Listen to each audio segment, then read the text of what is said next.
Bendito seja Deus, a paz do Senhor, a todos os nossos amados irmãos, perseverantes da palavra de Deus, guardadores dos mandamentos do Santo Jesus. Mais uma noite nós estamos aqui, queridos, para ministrar, divulgar, levar a santa palavra de Deus ao conhecimento dos amados irmãos, no sentido de ensinar a palavra de Deus.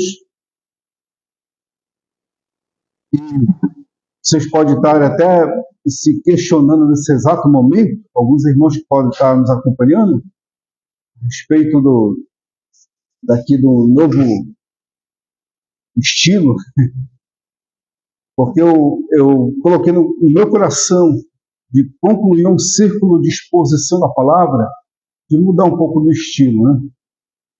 É mais para uma questão de estética mesmo, tá ok? Então, amados, nós estamos comentando, graças a Deus, o último livro dos profetas menores, conhecido como Malaquias. Comentamos semana passada o capítulo 1 e o capítulo 2. E neste exato momento vamos comentar o capítulo 3º e 4º. São poucos versículos, principalmente o 4º capítulo, que tem apenas 6 versículos, se não me falha a memória. 5 versículos. E vamos comentar o 3 e o 4 aqui, e vamos fechar o círculo de exposição dos 12 profetas menores. Eu agradeço desde já a sua atenção, agradeço a sua perseverança, agradeço diversos amados irmãos, seja dos bairros aqui de Belém, do Jurunas, tal, seja fora de Belém, de outros municípios, seja de outros estados, ou até mesmo fora do nosso país, que tem nos acompanhado. Deus abençoe você. Você é uma bênção para nós. Claro, porque quando nós abençoamos vocês com a palavra de Deus, isso volta para nós como bênção. Você quer saber como você vai abençoar alguém? É quando você dá o like. Ao fazer isso, você abençoa de 4 a 5 pessoas, porque a plataforma entende que esse conteúdo é interessante e manda para outras pessoas. Então, assim você vai fazendo, abençoando as pessoas e você sendo abençoado. Eu estou aqui, pela graça de Deus, juntamente com os irmãos, abençoando as vossas vidas, em nome de Jesus, para que possamos ter essa bênção de volta também para nós, tá ok? Então, assim a gente vai levando a vida. Queridos, semana passada comentamos o capítulo 1 e capítulo 2 deste livro aqui do profeta Malaquias. Fizemos diversos comentários aqui. É do conhecimento dos amados que Malaquias ele escreveu entre 490 a 470 a.C., este livro aqui. E depois de Malaquias ter escrito esse livro, depois de ele ter sido o último profeta, tornou-se o quê? Veio os 400 anos de silêncio, tá ok?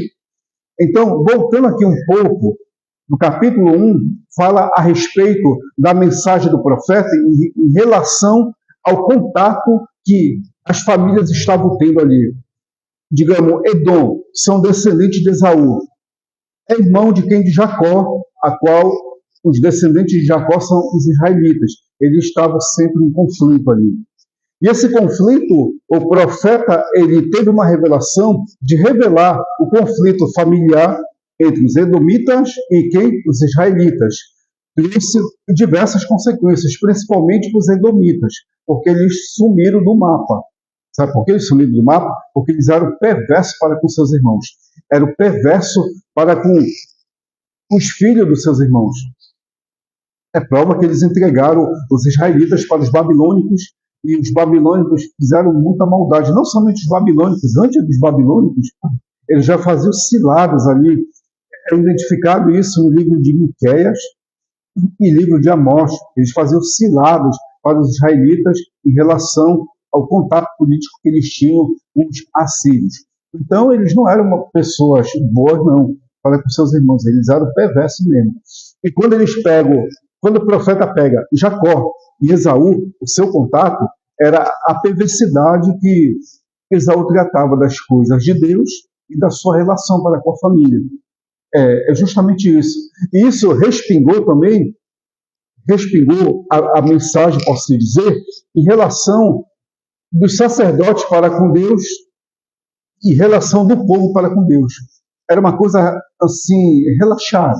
Era uma coisa assim, tudo levado ao provisório, sem ter contato, sem ter comunhão, sem ter intimidade, sem ter aquele desejo de servir a Deus. No capítulo 1 se mostra isso. E Deus não tinha honra, principalmente no meio dos sacerdotes. Então, amados, já no capítulo 2 que chama a atenção, é uma palavra diretamente levada aos sacerdotes. Não tem tanto ao povo, é mais a liderança do sacerdote. O que é que o sacerdote fazia na época? Eles faziam diversas coisas. Primeiro, eles faziam o sacrifício que levava até a Deus dos animais. O que eles faziam também, de acordo com o texto, eles ensinavam a palavra de Deus. Então tinha duas funções do sacerdote. Além dele levar o sacrifício, ele também fazia o quê? Fazia a divulgação, ensinamento da palavra de Deus. Aí, quando aconteceu a vinda de Jesus, o sacerdote ficou somente com uma função, de levar a palavra de Deus. Somente essa função. Porque o sacrifício já não adiantou mais, porque o próprio Jesus já foi o sacrifício em relação aos pecados da humanidade. Mas voltando ao capítulo 2, comentando aqui, que é de suma importância, que é a questão da vida relaxada que os sacerdotes levavam perante Deus. Eles traziam não somente uma vida relaxada, como também uma vida de desdém. O que é desdém? Sem importância nenhuma. Colocavam qualquer tipo de animal, qualquer sacrifício no altar de Deus. O animal estava doente, manco, acabado, eles pegavam e sacrificavam. Porque, de acordo com o texto sagrado, o sacerdote tinha que apresentar um sacrifício perfeito a Deus. Sacrifício perfeito no sentido de não ser doente nem manco, nada, mas ser perfeito. E esses sacrifícios, essas ovelhas, elas não vinham somente da questão do sacerdote em si, era todo o povo que dava. O povo dava as ovelhas, os animais, para que eles pudessem sacrificar. Até isso eles faziam manipulação. Às vezes o povo dava uma ovelha boa, e eles trocavam a ovelha boa pela ovelha ruim para sacrificar ao Senhor. E aqui, já do capítulo 3, queridos, ele já não está tratando tanto com a questão da liderança, já é com o povo em si. Então, havia, Jeremias, o quê? Corrupção em geral, sim. A liderança estava corrompida, como também o povo estava corrompido. O povo se corrompeu através de uma liderança corrompida. E vamos identificar no capítulo 3 não somente a corrupção em relação ao povo, como também a questão dos dízimos e ofertas. Você não pode confundir jamais e nunca o sacrifício com dízimos e ofertas. Sacrifício quem fazia era o sacerdote. É um ato. Dízimos e ofertas já era uma outra situação. Sacrifícios era para oferecer pelo sacerdote e pelo povo. Era quem manipulava, quem fazia todo o sistema de ritual, era o sacerdote. Já o sacerdote que se prendia nisso, de ensinar a palavra e fazer os sacrifícios, ele tinha que ter o seu sustento. E quem era que sustentava os sacerdotes? O povo. Através de quê? Dízimos e ofertas. Através dos dízimos e ofertas, a tribo de Levi ela era sustentada ali no templo em Jerusalém. Então, o sacerdote, não levando com seriedade o seu ato de sacrifício, e nem muito menos sua vida, e nem muito menos a pregação, aí o povo começou a dar não aquele sentimento de respeito e dignidade ao sacerdote. Eles começaram a se corromper e pararam de quê? De dizimar e de ofertar. Aí os sacerdotes foram afetados, por quê? Porque não tinha mais nem dízimos e nem oferta. E os dízimos e ofertas eram o que fazia sustentar o sacerdote para que ele pudesse fazer todos os rituais na casa de Deus. E vamos lá, capítulo 3, vamos identificar o que está acontecendo, o que aconteceu ali no período de Malaquias. Versículo 1. Eis que envio meu mensageiro, que preparará o caminho diante de mim. De repente virá o seu templo, o Senhor, a quem vos buscais. O anjo da aliança, a quem vos desejais. Eis que ele vem, diz o Senhor dos exércitos. Mas quem poderá suportar o dia da sua vinda? E quem poderá subsistir quando ele aparecer? Porque ele é como fogo do ouvires e como o potasa dos lavadeiros. Terceiro, assentar-se-á como derretedor e purificador da prata, purificará os filhos de Levi, lhes refinará como ouro e como prata. Eles trarão ao Senhor justas ofertas. Aqui já está se referindo a um indivíduo, dois indivíduos aqui. Primeiramente, o mensageiro do Senhor e depois o anjo do Senhor. O mensageiro do Senhor e o anjo do Senhor está relacionado com uma palavra aqui, que até o Rocha trouxe na quarta-feira, a respeito do profeta Elias, o profeta e o Cristo. São três indivíduos a qual o povo está aguardando, o povo judaico até hoje está aguardando isso. São três elementos que vão lidar com o povo. O profeta Elias, que é o mensageiro, e o Cristo, ou o profeta.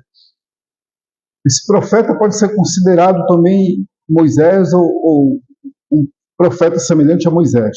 Desculpa, semelhante a Moisés. Então, amados, de acordo com a tradição judaica, esses três elementos, três indivíduos vão se manifestar para poder conduzir, poder levar o povo israelita ao contato, à comunhão com Deus. Primeiramente, eles estão esperando o Mashiach, ou Messias, para poder eles serem conduzidos até Deus. Tá? E esses dois profetas que hão de se manifestar, eles são muito bem retratados através do capítulo 11 do livro do Apocalipse. Capítulo 11 do Apocalipse retrata esses profetas que hão de se manifestar, mas tem o oposto, a paródia desses profetas que também hão de se manifestar de acordo com o capítulo 13º do Apocalipse, que é a besta do mar e a besta da terra. Essa besta do mar e a besta da terra é uma resposta aos profetas que vão se manifestar. Um que vai ser semelhante a Elias, um que vai ser semelhante a Moisés. São um diferente do outro, tá? Só que o maligno vai tentar replicar essa tradição judaica para poder enganar o mundo judaico. Ele vai tentar fazer isso, tá bom? Mas o principal de todos é o Messias. Esse Messias que vai se manifestar, conhecido como pseudo-Messias, vai enganar o mundo aí fora. Porque o Messias antes já tinha se revelado, se manifestado. Então, esse capítulo aqui, queridos, até hoje está na tradição judaica e é considerado um capítulo profético e escatológico que deve se cumprir a qualquer momento. Para eles, para uns certos judeus, principalmente os judeus cabalistas, já dizem que o Messias já está entre nós. E os judeus mais cautelosos consideram que o Gog, que é considerado o rei do mal, conhecido por nós como anticristo, ele já está entre nós para dominar a humanidade fora. Isso é muito importante entender, porque Malaquias aqui ele profetizou 470 anos antes de Cristo, e se cumpriu na vida de Jesus e na vida de João Batista, tá ok? Porque esse anjo da aliança, a qual está se referindo, é o próprio Jesus. É o anjo da aliança que fez com que os sacerdotes, o povo, viesse a ser purificado dos seus pecados. Quando que isso aconteceu? Quando Jesus derramou seu sangue na cruz do Calvário, ele deu poder para que os grandes de Israel, como também os pequenos, recebessem o perdão dos seus pecados e passassem eles também por um processo de purificação. esse processo de purificação via ao fogo não é uma questão somente simbólica, no sentido de Deus tratar de consumir o fogo, o mal dentro de nós, mas também a questão de permitir que o mal viesse purificar o povo dele diante da invasão que teve ali no século I, tá? Vou explicar isso mais à frente. Vamos lá, versículo 4 diz: então a oferta de Judá e de Jerusalém será agradável ao Senhor, como nos dias antigos e como nos primeiros anos. Chegar-me-ei, vós outros, para juízo, serei testemunha veloz contra os feiticeiros, contra os adúlteros, contra os que juram falsamente, contra os que defraudam o salário do jornaleiro, e oprime a viúva, o órfão, e torce o direito do estrangeiro. Não me teme, diz o Senhor. Quer dizer, essa questão da purificação que Deus vai fazer, que fez no povo dele, fez com que o povo viesse abandonar os costumes, as relações que o povo teve ali do pós-cativeiro babilônico. Eles tinham muito costume assim de outros povos, muito mesmo. Você pode perceber isso, sabe como? A Septuaginta. A Septuaginta, que é a Bíblia, a Septuaginta, até hoje os judeus têm uma certa resistência à tradução Septuaginta, porque tem livros incutidos na Septuaginta que não pertencem à tradição judaica. Isso fez com que diversos judeus viessem se corromper e adotar o chamado misticismo, ou religião de mistério.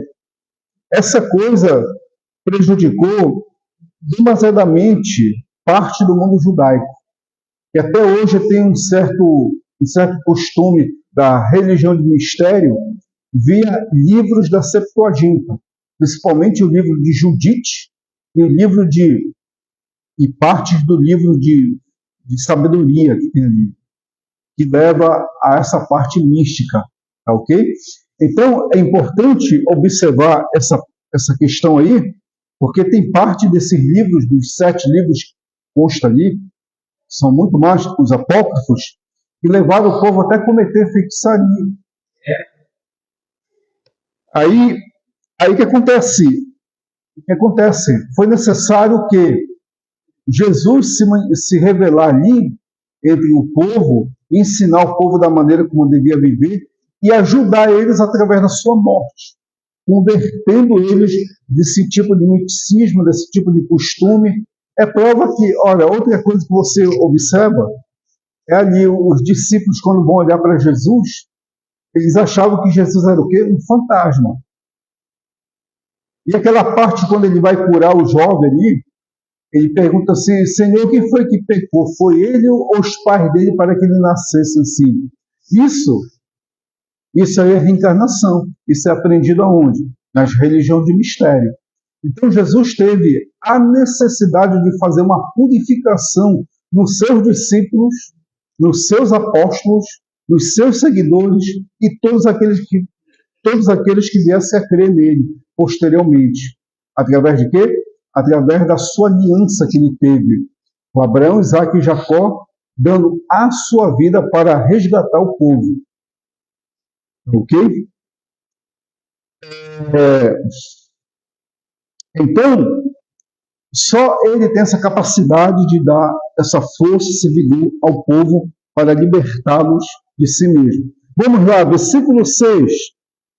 Porque eu, Senhor, não mudo. Por isso vós, filhos de Jacó, não vós sois consumidos. Desde os dias de vossos pais, vos desviardes dos meus estatutos e não guardardes.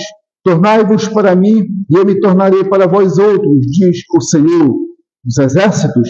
Mas vós dizeis: e que havemos de tornar? Roubará o homem a Deus? Todavia vós roubais, diz o Senhor. Em que roubamos? Nos dízimos e nas ofertas. Versículo 9. Com maldição seus amaldiçoado, porque a mim me roubais, vós, a nação toda. Trazei todos os dízimos à casa do tesouro, para que haja mantimento na minha casa, e provai-me nisto, diz o Senhor dos Exércitos, e se eu não vos abrir as janelas do céu e derramar sobre vós bênção sem medida, por vossa causa repreenderei o devorador, para que não vos consuma o fruto da terra e da vossa vide e do campo, que não será estéril, diz o Senhor dos Exércitos. Todas as nações vos chamarão felizes, porque vós sereis uma terra deleitosa, diz o Senhor dos Exércitos. Tá ok? Aí você pode perguntar assim, Jeremias, o dízimo de onde é? É da lei de Moisés? Como é que é? Não. A lei de Moisés, ela surgiu a partir do povo saindo do Egito. Quando atravessou o Mar Vermelho, também passou mais um período ali no deserto, é que veio surgir a lei de Moisés, tá? Mas antes disso, o dízimo, ele é antes da lei de Moisés, tá ok? Então, para que serve o dízimo? A serventia do dízimo, literalmente falando, é para aqueles que têm o fadigamento da palavra, qual o apóstolo Paulo diz, aqueles que se fadigam na palavra. Quem é que se fadiga na palavra? O pastor. Quem mais? Aqueles que se dedicam mesmo, o evangelista. Então, são pessoas que têm a dedicação a qual tinha o sacerdote no tempo de Malaquias, até esse tempo, né? De ensinar a palavra, ter a sua dedicação à palavra de Deus, ok? Então, o dízimo serve para esses que se dedicam 24 horas dando assistência ao povo. Exemplo aqui, digamos, pegar um exemplo aqui, os profissionais de saúde mental, tem alguns deles que têm a disponibilidade de boa parte do seu dia para dar assistência às pessoas que têm algum distúrbio, algum problema de ordem emocional, de ordem mental. Então, aquele funcionário, ele é pago, seja pelo Estado ou até mesmo particular, para poder dar assistência, né?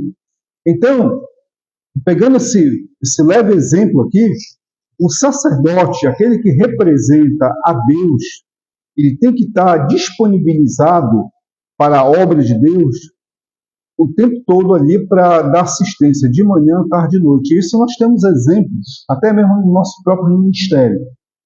Então, através das ofertas e dízimos, há de ajudar não somente o sacerdote, o evangelista, o pastor, mas como também obras que têm sido feitas através das lideranças, das missões dentro de uma determinada instituição.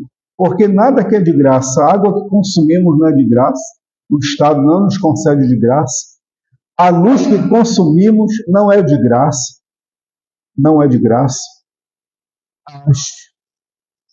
As coisas que compramos para as nossas festividades, nossos eventos, não é de graça, tudo é comprado. Através de quê? Através das ofertas e através dos dízimos. Então, nós não dependemos do Estado como uma determinada religião depende. Nós dependemos da nossa ajuda voluntária e mútua de cada um de nós. Então, o termo dízimo e oferta se aplica ao povo. Se aplica ao sacerdote? Não. De acordo com o texto, não. Ele não se aplica ao sacerdote. O sacerdote ele tem que se dedicar a levar o quê? A levar a palavra e estar ali com o seu tempo disponível para ajudar o povo a qual sustenta o sacerdote via dízimos e ofertas. Vocês estão compreendendo isso? Estão entendendo? Eu peguei como um pequeno exemplo os profissionais de saúde mental. Eles têm a disponibilidade, seja pelo Estado, município, ou seja pela área federal, de dar assistência às pessoas que precisam de um amparo psicológico, terapêutico e assim por diante. Então, o sacerdote era ele que fazia esse tipo de amparo. E hoje o Estado ele fez essa divisão, mas ele continua fazendo, porque o nome do sacerdote tem um certo peso na área social, na área também psicológica, na área também de aconselhamento e assim por diante. E se ele quer se entregar a essa parte aí do sacerdócio, ele tem que estar ciente da sua ocupação e da sua responsabilidade. Então, dízimos e ofertas, eles não foram cancelados, não. Apesar de não estar dito o nome no Novo Testamento, mas se você for pegar a experiência da viúva, ela não dava o dízimo, ela dava acima do dízimo, ela não dava uma oferta, ela dava acima da oferta, entendeu? Então, quando nós queremos fazer as coisas para glorificar o nome de Deus, nós fazemos aquilo que o rei Salomão disse, que a nossa riqueza serve para honrar Deus. Se você tem seus bens materiais e quer honrar o nome do Senhor, saiba usar ele para glorificar o nome de Deus, seja aqui ou fora, ok? Mas quando eu falo aqui ou fora, nós devemos fazer as duas coisas ao mesmo tempo. Então, amados, os dízimos e ofertas era com o povo e os sacrifícios era com quem? Com o sacerdote. É por isso que o sacerdote ele está um patamar acima no sentido de responsabilidade, porque ele tem que ser modelo, exemplo. O que é que Paulo disse para Timóteo? Sede exemplo para os fiéis. Quando Paulo falou isso para Timóteo, é que Timóteo estava tendo a responsabilidade de ser um líder. E o sacerdote, todo líder de uma comunidade, ele traz consigo o nome de Deus, para não o nome do Senhor ser blasfemado entre as pessoas. Então, a palavra dízimo aqui, ela é bem aplicada. E, queridos, você quer ver a teologia da prosperidade aqui? Versículo 11 diz: por vossa causa repreenderei o devorador, para que não vos consuma o fruto da terra, a vossa vide, e no campo não será estéril, diz o Senhor dos Exércitos. Todas as nações vos chamarão felizes, porque vós sereis uma terra deleitosa, diz o Senhor dos Exércitos. Terra deleitosa onde? Todas as nações dizem que serão felizes, porque seria o quê? Uma terra deleitosa. Se aplica a nós? Sim. Mas se aplica principalmente a quem? A eles. Sabe por quê? Porque até hoje eles convivem com essa prática de ofertas e dízimos. É muito comum no mundo judaico. Você quer saber? O judeu tradicional, ele não dizima. Ele não dá dízimo. Ele dá dízimos. Como é que ele faz, Jeremias? O judeu tradicional, ele dá todo mês o dízimo. Aí, quando chega no final do ano, ele confere os 12 meses e faz a multiplicação e manda de cada mês também o seu dízimo. Ou seja, ele não dá dízimo, ele dá dízimos. Ok? Digamos, um exemplo, se ele dá R$100 por mês, o seu dízimo, vai ser quanto? 1.200 no ano. Então, ele, quando chega no mês de dezembro, ele pega, confere os 12 meses que ele dizimou, dá mais de 1.200 e manda para Jerusalém. Até hoje isso é uma prática entre eles. E ainda manda as ofertas ainda. O que é que o texto diz aqui? Que eles seriam felizes. Seria uma terra deleitosa. E seria o quê? E todas as nações os chamarão felizes por isso. Porque Deus ia repreender o devorador. Aí você não encontra, apesar de não ter uma honra a seu nome de Deus, mas ter essa prática entre eles, não ter uma honra no sentido muito ético na parte, mas nesse sentido, é a coisa mais difícil você ver um judeu pobre. Sabe por que você não vê judeu pobre mendigando na rua, andando nu, pedindo? Você não vê isso. Sabe por quê? Porque eles têm essa prática até hoje.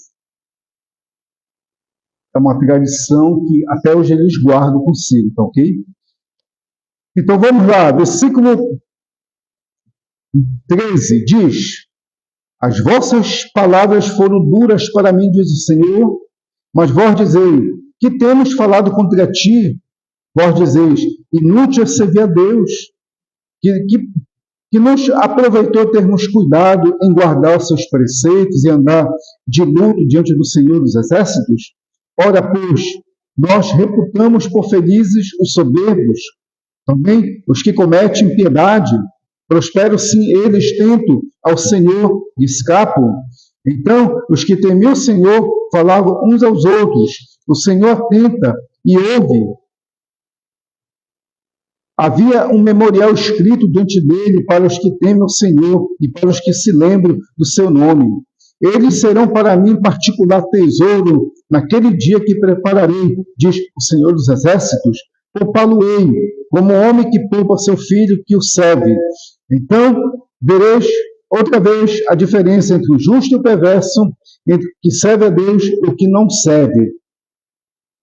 Tá? Aqui eles já estão identificando aqueles indivíduos que são perversos, mau, cruel, que prosperam, são soberbos, são orgulhosos, e eles vão questionar a Deus. Quem? O povo vai questionar a Deus: Senhor, os soberbos, orgulhosos prosperam, e a gente não consegue prosperar.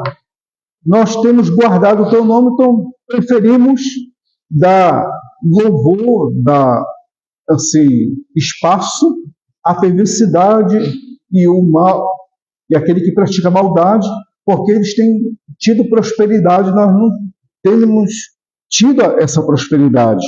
Então não adianta nada a gente servir a Deus. Que proveitoso nós temos cuidado de guardar os seus preceitos e mandamentos. Não tem proveito nenhum, estavam questionando. Então, essa é uma pergunta até hoje que persiste entre nós. Que serve eu querer guardar os mandamentos e servir a Deus, ser temente, me guardar do mundo, me guardar das más influências, se os meus amigos, os meus colegas que não servem a Deus prosperam? Aí você fica questionando isso. Mas sabe por que está acontecendo isso?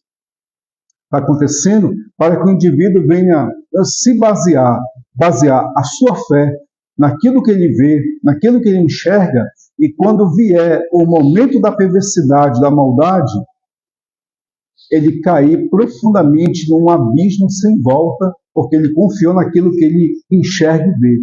E os servos do Senhor não confiam naquele a qual ele não vê e naquele a qual ele não toca, que é Deus.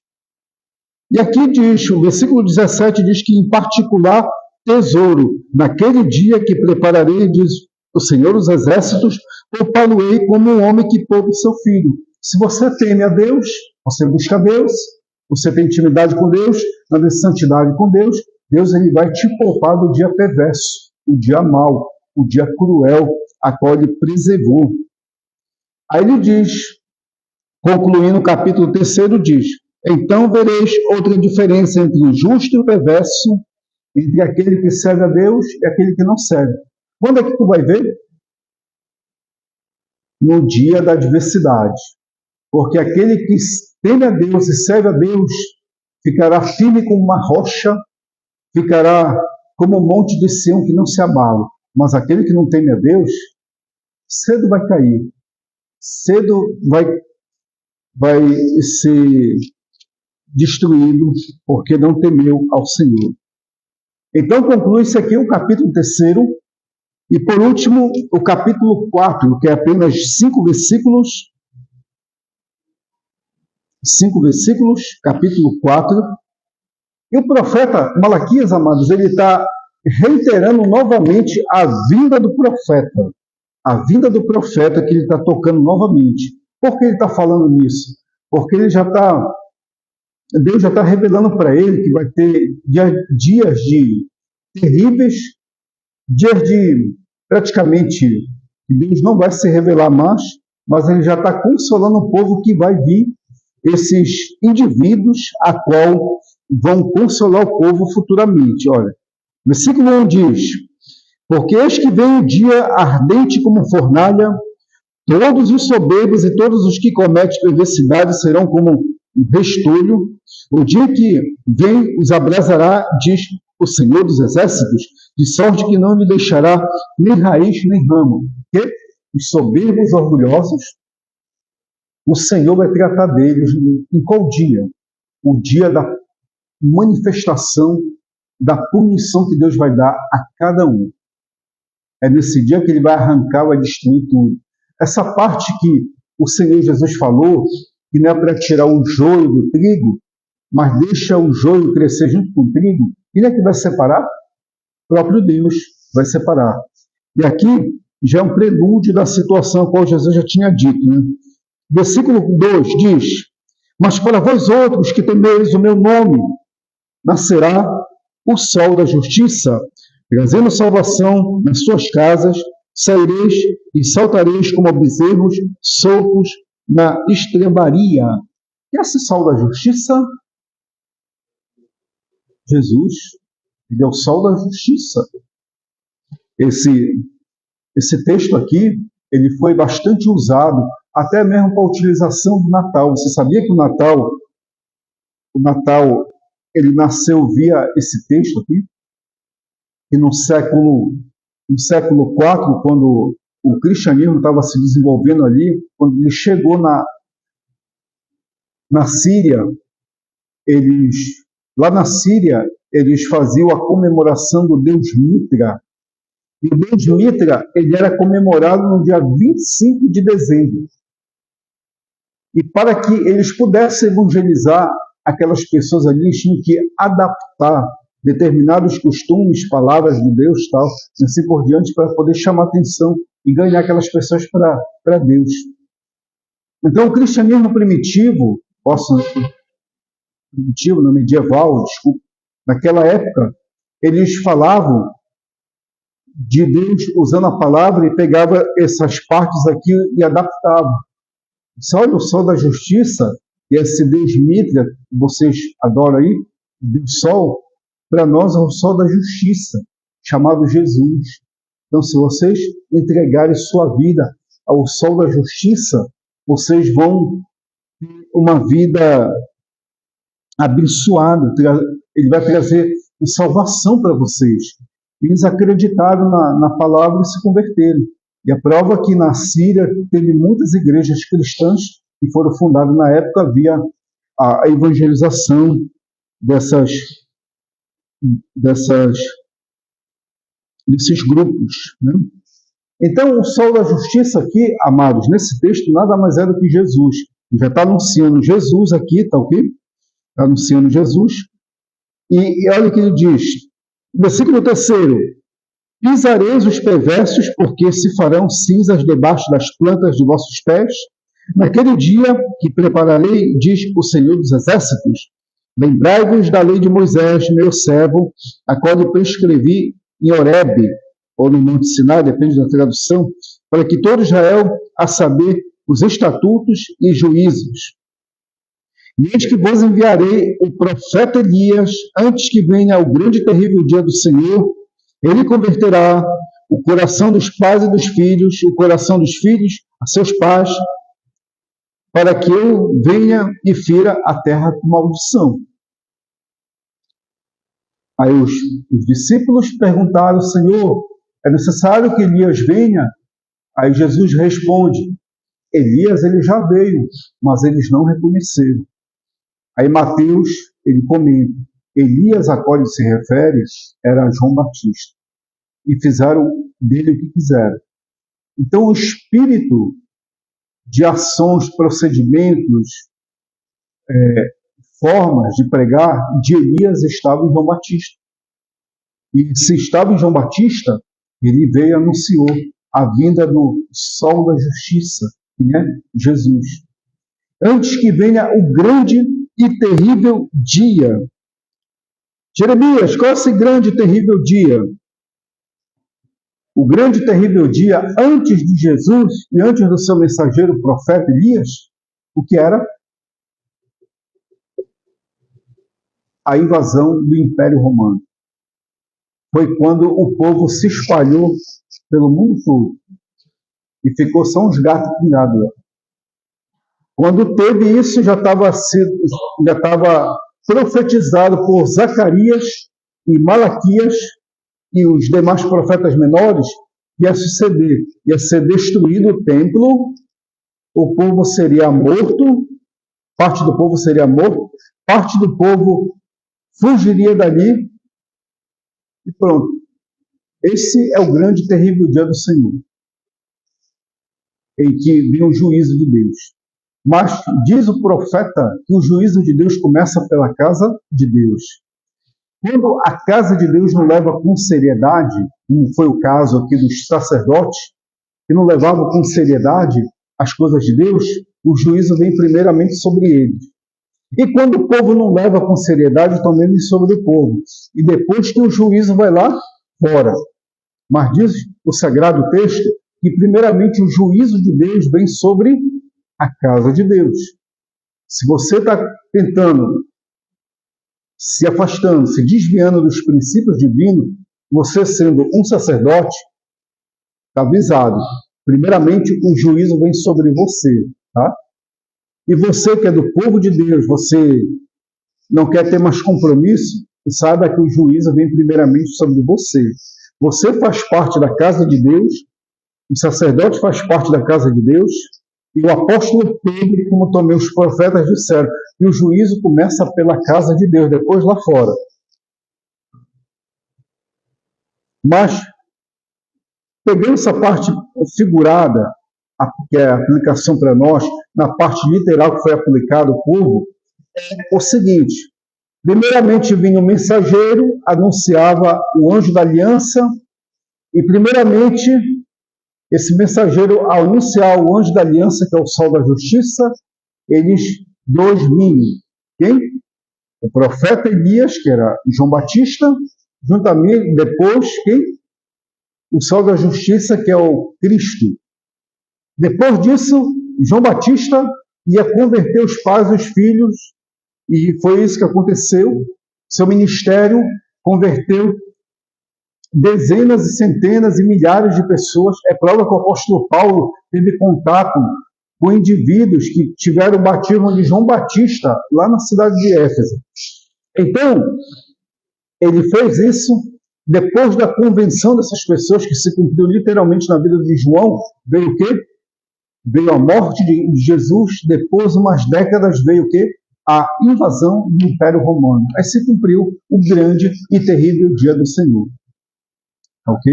Mas antes, eles se converteram. Viu o ministério de João Batista e viu o ministério de quem? Do anjo da aliança, o sol da justiça, a qual purificou os indivíduos dos seus pecados e da sua maldade. Viu o quê? Via o seu ato de derramar o seu sangue na cruz do Calvário. Então, amados, aprendemos aqui que o livro do profeta Malaquias ele é bem messiânico. Além de ele ser muito bem messiânico, ele é o que mais anuncia a respeito do profeta, qual ia preparar o caminho para o Cristo. Ele é um dos únicos que mais anuncia dos profetas menores, tá? Porque o profeta maior, ali, Isaías, ele também dá um detalhe muito mais descritivo, da vida do profeta, tá? E Malaquias ele segue esse padrão aqui, com todo cuidado. E nesse capítulo 4, ele toca de uma maneira assim do juízo do dia terrível do Senhor, que nada mais é do que a invasão romana que teve, e outras situações que hão de correr antes de manifestar o Messias novamente aqui no mundo. Jeremias vai manifestar o verdadeiro Messias, sim. Jesus vai se manifestar novamente. Mas antes dele se manifestar, é necessário que ocorra uma grande e terrível, depois que ele se manifestar, uma grande e terrível tribulação ali. E o capítulo 3 toca na questão de dízimos e ofertas, que nós aprendemos aqui, que eles dá continuam de pé. Os conceitos dízimos e ofertas, eles continuam de pé, tá?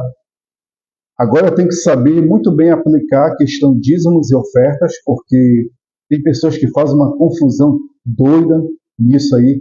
Entra já em ideologia progressista, tenta pegar isso, fazer uma interpretação, não. Progressista, ele não é teólogo. A pessoa que tem que explicar a questão de dízimos e ofertas, ou é pastor, ou tem que ser um pastor, bem versado nas escrituras, ou é um camarada que é conhecedor das escrituras. Nem todos têm a capacidade para explicar isso, tá? Dízimo é uma coisa e oferta é uma outra coisa, tá bom? E aprendemos que os judeus eles seguem essa tradição, por isso que você não vê judeu mendigo e judeu pobre. Você vê sempre judeu acima da classe média por diante, tá?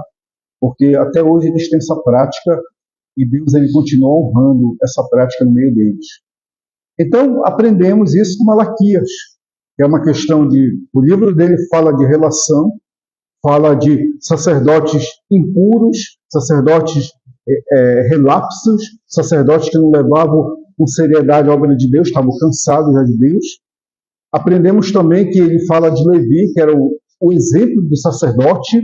Aprendemos aqui que o povo não pode se corromper, de abandonar os princípios de dar o melhor deles para Deus, no sentido de glorificar o nome dele através das obras. E os dízimos e ofertas está relacionado muito você devolver aquilo que é de Deus, tá? Está relacionado com obras. Obras ao mesmo tempo a fé. E no capítulo 4, no 3, aprendemos que o Messias, antes dele vir para cá se manifestar o sol da justiça, o anjo da aliança, veio seu mensageiro, conhecido como profeta Elias, que nada mais foi do que o próprio João Batista ali. Então, isso já se cumpriu e parte também está se cumprindo aos poucos entre nós, tá ok? Então, é dessa forma que nós fechamos aqui o livro do profeta Malaquias e sou grato pela vida dos amados, mas mesmo assim, antes de concluir aqui a parte do livro, né, acho que nossos amados irmãos podem ter alguma pergunta, alguma dúvida. Se tiver, fique aqui, tome aqui.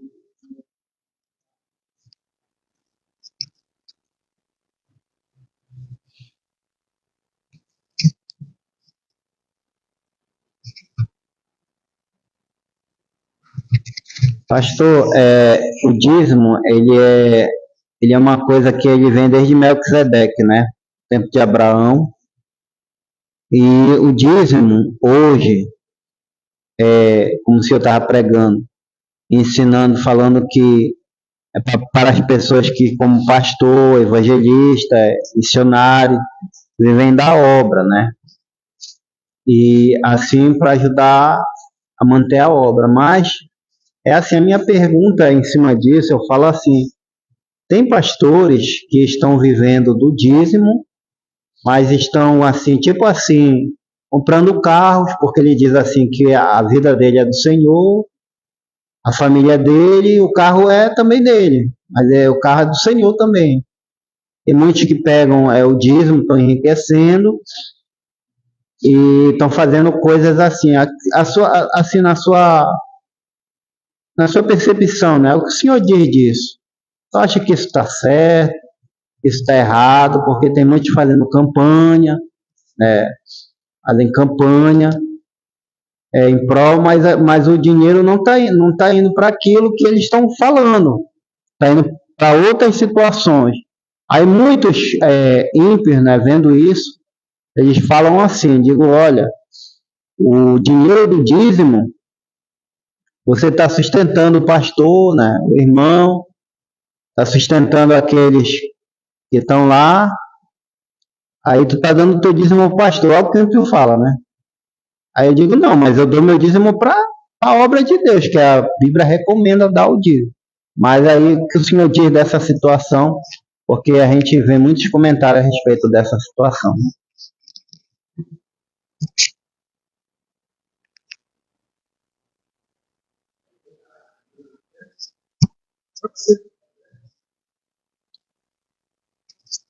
A minha, pastor, minha pergunta, na verdade, tinha algumas, mas vou fazer aqui, eu estou achando que seja mais necessário. Como o senhor falou a respeito de João, né, ali, na verdade, João não era Elias, né, não era Elias, mas ele estava na virtude, né, e no espírito de Elias, ou seja, a mesma obra e tal, a mesma unção, né, ou seja, então, porque quando Moisés fala do profeta, né, da promessa de um grande profeta, que ele fala que Deus ia levantar um grande profeta entre os irmãos deles. Ou seja, os muçulmanos, eles acreditam que aquele profeta é Maomé, né? Eles falam que aquele é Maomé. Eles falam que não é Cristo, né? Então, ou seja, então, os judeus acreditam, reconhecem João Batista como Elias, semelhantemente como os muçulmanos acreditam que aquele grande profeta é Maomé. Pode saber. A tradição judaica, eu vou responder logo. A tradição judaica, ela trata a questão de dois indivíduos que hão de se revelar, como seguiu o padrão de Zorobabel e Josué, assim há de se manifestar dois indivíduos, como Zorobabel, Josué e quem mais que estava ali? Zacarias. Então, eram três indivíduos: um profeta ungido, que era Josué, que ele exercia tanto o sacerdócio, como também, ao mesmo tempo, que tinha influência política. E já Zorobabel, ele era mais na questão política. Então, sempre são três indivíduos. E a tradição judaica até hoje ele traz consigo. E aquela pergunta que fizeram, que eu refleti na tua palavra, que tu deu na quarta: és tu o Cristo? És tu o profeta? És tu Elias? Então, eles carregam consigo essa tradição. E tanto de Moisés, as falas de Moisés, como dos profetas, até hoje eles carregam. Então, o mundo islâmico ele pegou parte disso, principalmente do discurso de Moisés, e aplicou que há de vir, sim, um profeta, na tradição dele, que há de fazer com que o mundo muçulmano domine o mundo todo e os seus antagônicos, o mundo todo, os seus antagônicos, eles acreditam nisso.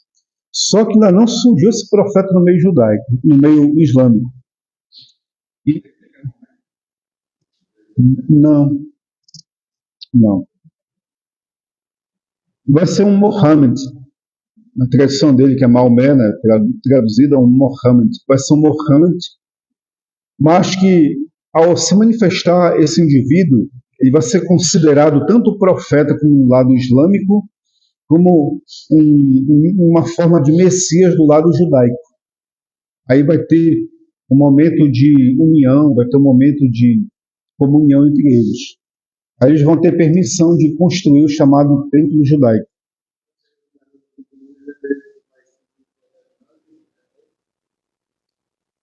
Pode surgir aquele termo que Jesus falou: vocês vão fazer a mesma obra que eu faço, mas maiores. Pode surgir maior do que Maomé no sentido de obra. Entendeu?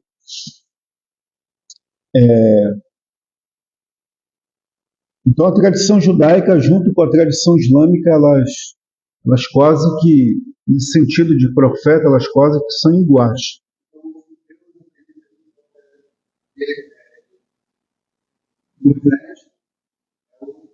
É o Messias. É o Messias.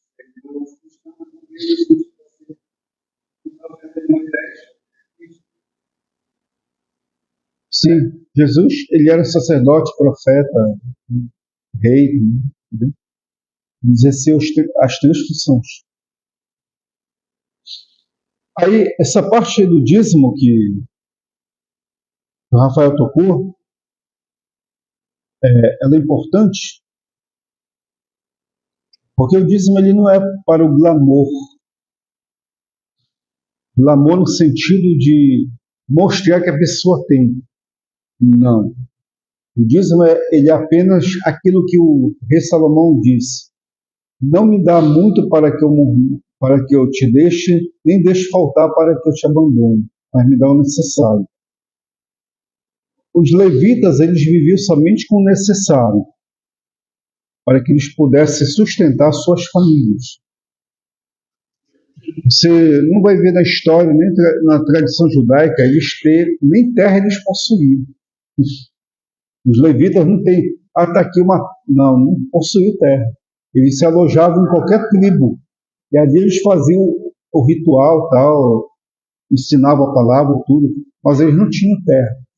Das 12 tribos, a única que não tinha terra era qual? A de Levi. Então, se eles fossem viver hoje atualmente, eles teriam muita dificuldade. Por quê? Porque eles não tinham terra. E onde eles iam viver entre nós? Eles tinham que viver de aluguel, tal, andar de lugar em lugar, porque eles não possuíam nada. Esses obreiros aí, eles querem possuir tudo. Então, a mentalidade deles é totalmente antibíblica.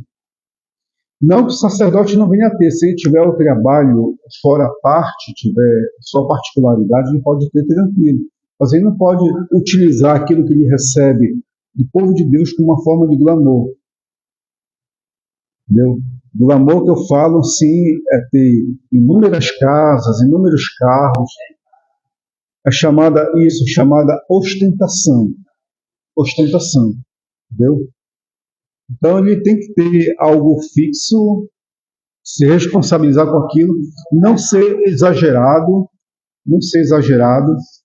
não passar do limite, porque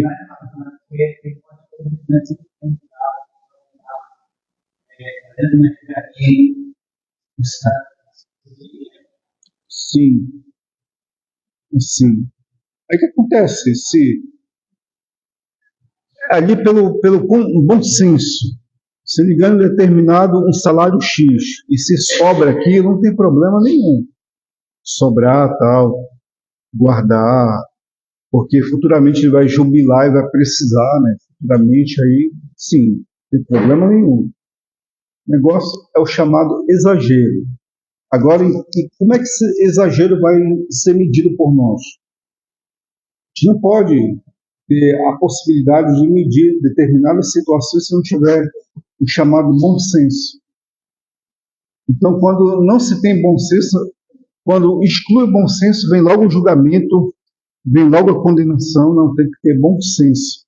O fulano ele ganha, ele está ganhando 2 salários entre nós. Ele está bom, porque paga isso, aquilo, tal. Mas se sobrar, deixa ele guardar para ter, né, dependendo, né, da situação. Então tem que ter um bom senso entre nós.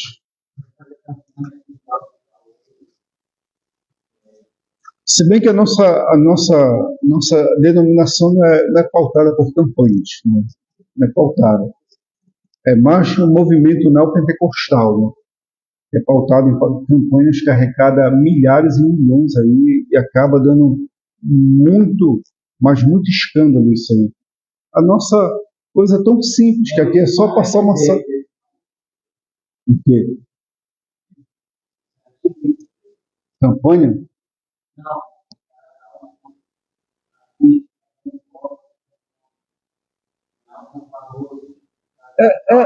É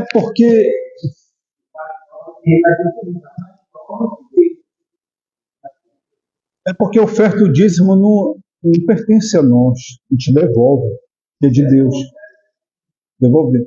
Uma vez um crítico progressista chegou comigo e disse: mas quando que eu vou dar 10% do meu salário para pastor? Ali, eu peguei conversando com ele, depois ele falou o show que ele ia, o tanto que ele gastava em bebida, o tanto que ele gastava em droga. Eu disse: olha, só aí que tu estás fazendo aí, já está levando quase 60%, 70% do teu dinheiro. Está gastando. E um momento que tu tem com a tua família, onde tu visita a igreja e tal, tu dá apenas 10%, que não é obrigatório, é voluntário tu dá, voluntariamente tu dá, e aí tu vai ter lazer com tua família, vai ter um momento de descontração, tu vai desfrutar de água, luz, companhia, assim por diante e tal. Então, tu está gastando quase 70% aí fora. E lá na igreja tu gasta apenas 10%. Então, meu irmão, entre gastar 70% e 10%, prefiro gastar 10%. No bom sentido, né? Que eu falei gastar. Ele pegou e ficou calado, não falou mais nada. Porque a igreja do Senhor é muito atacada nesse sentido. Mas por causa de quê? Por causa desse pessoal que escandaliza, o pessoal das campanhas, o pessoal dos votos. Ah, dá a tua casa aqui porque Deus vai te dar duas. Meu irmão, eu não aconselho isso, não. Não, eu não aconselho. Dá a tua casa. Só falta pedir a mulher, dá a tua mulher, né? Porque eles vão fazer isso, né? Dá a tua mulher para limpar aqui, varrer, fazer serviço aqui. Mas tem esses absurdos, sim. Entendeu? Então, amados, está horrível isso. Sabe por quê?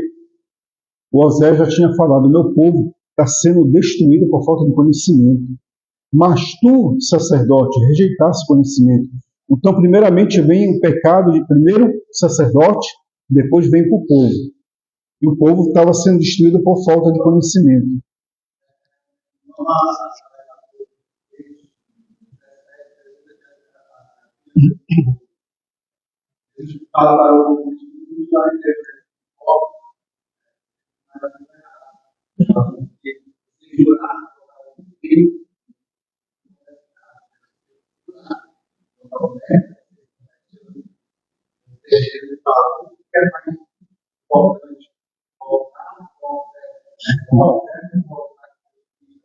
Sim, é muito boa essa colocação.